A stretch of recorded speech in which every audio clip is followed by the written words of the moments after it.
Give it to me like... No, I don't want a house hack. I don't want to be a landlord. Do you know how many times I hear this from people when I even mention the word house hacking? Way too many. Let's explain. House hacking is when you own a piece of property and you rent out part of that property. It could be you renting a room, or if you own a multi-unit building, you renting out a unit. And you use that tenant's rental income to pay some of your mortgage and expenses. That's what house hacking is.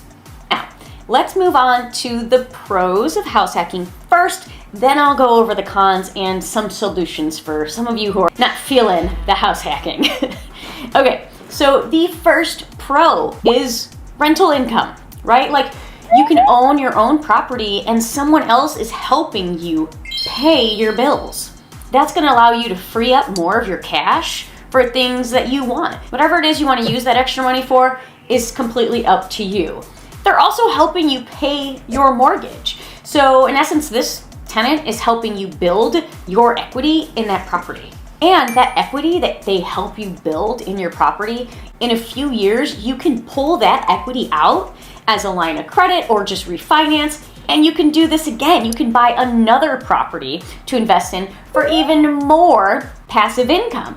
This is how you're going to become financially free. Here are some of the cons that I hear the most is they don't want the responsibility of having a tenant. The next con that you're going to have is, well, there is going to be tenant turnover. It costs a lot of money when you have a tenant and they decide to move. Now you've got to repaint. If there's carpet in the unit, get the carpets nice and cleaned and get that place ready to go rapidly to get in a new tenant. You don't want any vacancy. Vacancy is going to cost you money. You want to keep this unit rented out. The other con that I want to mention is you're going to have a little bit less privacy. I mean, you're going to have to share some common spaces like the stairwells, the backyard, the front. And if you're on the bottom unit, you might end up hearing somebody upstairs. But if you're used to renting in Chicago anyway, we're all used to that. You're nervous that you're gonna have these tenants hounding you for things. You might feel awkward asking them for the rent check if it happens to be late. Here's one thing that you could do to get around all of these things. You do not have to tell that tenant that you're the owner. Just tell them that you're the property manager and your responsibility to collect the rent. But also, when they ask you for a repair, you can say, yes, I'm gonna get back to you on that. Let me speak to the owner and we'll get back to you. You don't have to just right away be like, oh, I'm so sorry, I'm gonna get on that right away. Like, you work for them. You do not work for them. You own the property and you're allowing them to rent space from you. Saying you do not have to take care of your tenants, you do have to take care of your tenants. But don't let them call you at all hours of the night. Set certain hours, just like a business, when they can contact you. And so I kind of jumped ahead a little bit, but that goes into your solutions. You can say that you're the property manager, or you can actually just hire a property manager. So yeah, that's gonna take away from some of your passive income, but it's gonna relieve a lot of the responsibility that's on you. That property manager is gonna find tenants, they're gonna screen the tenants, they're gonna schedule all of the repairs, they're gonna collect all of the rents, they're gonna do all the things you don't wanna do.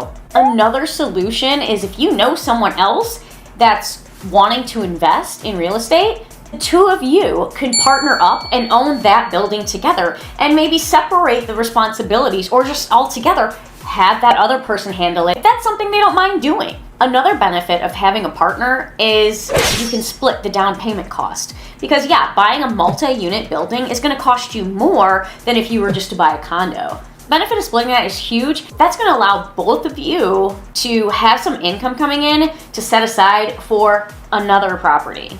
See where this is going?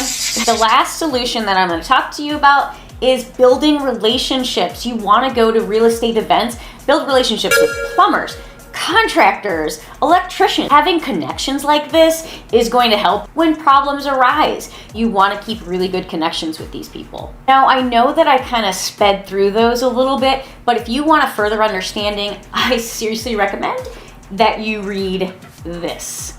I'll post a link to this down in the description so that you can grab a copy of it. Now you have another problem. What kind of property should you buy? Should you buy a new construction building or an older building that's in an established neighborhood already? Well, the answer to that is going to be in this video. Don't forget to subscribe if you found value in this, because there's going to be a lot more content coming.